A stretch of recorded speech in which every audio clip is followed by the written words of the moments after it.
Welcome to my series.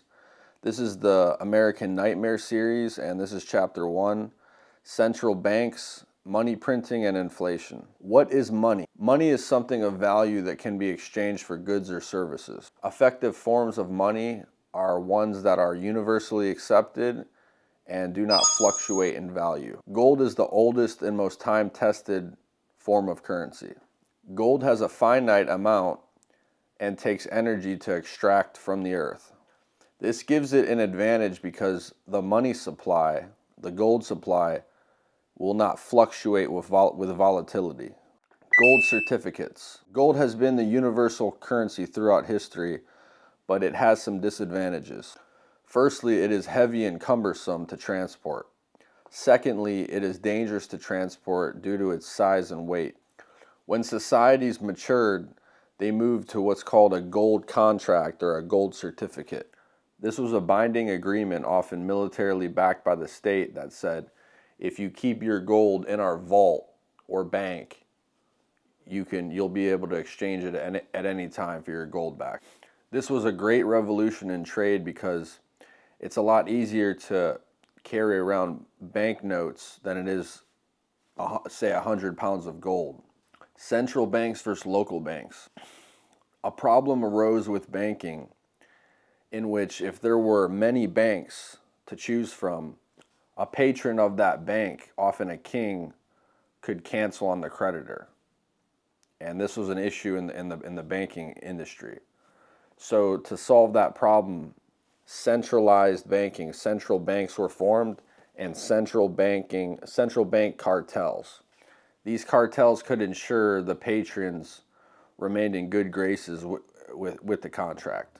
The Federal Reserve, the Central Bank of the United States, established in 1913. This institution had the intent of stopping financial boom and bust cycles within the economy. This institution failed to prevent these financial crises, and about 15 years after the establishment of the Federal Reserve, the Great Depression ensued, and that was a decade-long economic downturn. Removal of the gold standard. Executive Order 6102 on April 5th, 1933, Roosevelt enacted this order. Roosevelt issued this order which made it illegal to hoard gold pieces, gold bullion, gold certificates. U.S. citizens were forced to trade in their gold for gold notes, U.S. dollars, by May 1st, 1933, in exchange for $20.67 per troy ounce of gold. Violations of this law had a $10,000 fine and also up to 10 years in prison, a 10-year prison sentence. 1944, Bretton Woods. About 10 years later, the system was reestablished, pegging international currencies to the dollar and making the dollar backed by gold. Gold was about $35 an ounce at this time. From 1944 all the way to about 1975, gold was relatively $35 per ounce. 1971, the Nixon shock. Facing inflation and pressure on the U.S. gold reserves, Nixon removed the gold standard from the U.S. dollar, creating this fiat currency that we currently use. Undisciplined monetary policy. The removal of banknotes being responsibly backed by gold created reckless policy, reckless spending. This type of policy leads to explosive and unsustainable growth that is good for short-term growth but sacrifices long-term sustainability. It is easy to overshoot money supply targets and cause distortions in the market. Consequences of money printing. One of the primary concerns with undisciplined expansion of the money supply is monolithic corporations. When a government prints money at a particular moment in time, this can benefit certain companies such as Google, Amazon, or other types of corporations. When a government prints money at a particular time, it can benefit existing companies in uneven ways, producing mega corporations or monopolies. Facebook, Google, and Amazon are great examples of this. Imagine you're Facebook and you're in the social media industry, and the government loosens money supply, lowers the interest rate, and currency becomes very available. This gives you, if you're the top competitor or the rising company, basically you'll have more access and you'll be able to deploy this capital better. It'll spur the growth, and it'll essentially destroy the competition. Like your competition, let's say you're a small social media startup, because of just the dynamics and the timing and everything, easy money or money printing can cause this type of distortion in the market. Oftentimes, there are government and private, I call them co-ops. They're cooperations. It's a co-opted private company. Okay.